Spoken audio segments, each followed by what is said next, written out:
alienda kwake. Lazaro ndiye kwake. Tajiri alienda kwake. Na kitonga kiki alikuwa. Bwana anasema Andiko masi. na mtu tajiri Na muondomo akaa kwa usumbufu mkubwa. Kanadi nite mudu. Akainua macho akaona. Sisi amelo macho ya kwamba Lazaro amelazwa kwenye kifua cha Ibrahimu. Lazaro kiduni cha Abrahamu. Jina la Bwana litukuzwe. Jina la Bwana litukuzwe.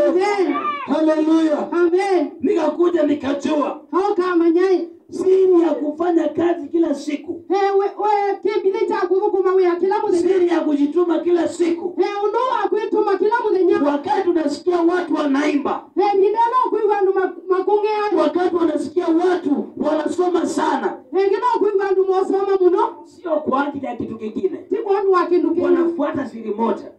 Mati kibili kimwe. Ili tumbo yao iweze kujazwa. Nikanama bumomo suwe. Siri ya masomo makubwa. Kibili cha masomo manene. Ni tumbo. Nibu.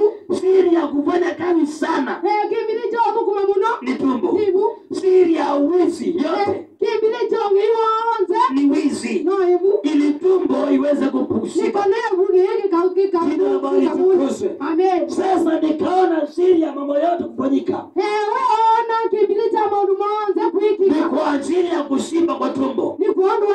Na nikuja nikaangalia ya kwamba siri yote ya kumtumainia Bwana, ya kumwongojea Mesia, ya kupoteza ni kwa ajili ya Mungu, ni kwa ajili ya uzima wa milele. Kama watu wanaamka usiku wanafanya kazi mpaka usiku kutwa ili tumbo yao iweze kushiba. Kama hawezi wakalala ili waweze kupata tumbo imejaa. Wanaimba wakati watu wamelala, wanahatarisha maisha yao, wanahatarisha mapenda ya wawe mwishoni ili waweze kushibisha tumbo. Nikaona kama Wakristo hata ni vizuri kwetu tujitume ili tuweze kupata uzima wa milele. Jina la Bwana litukuzwe. Haleluya. Ya kwamba baada ya kazi kutakuwa na tunzo. Ile tunzo ni kutanisha uzima wa milele.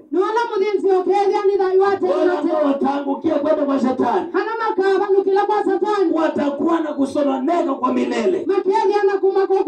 Watakuwa na kilio cha milele. Bwana Yesu asifiwe.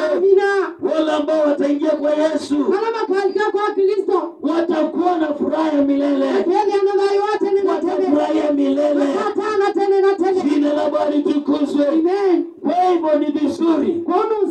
Biblia ya Bwana inasema kwamba katika safari hii ama katika dunia hii sisi tuwapita njia.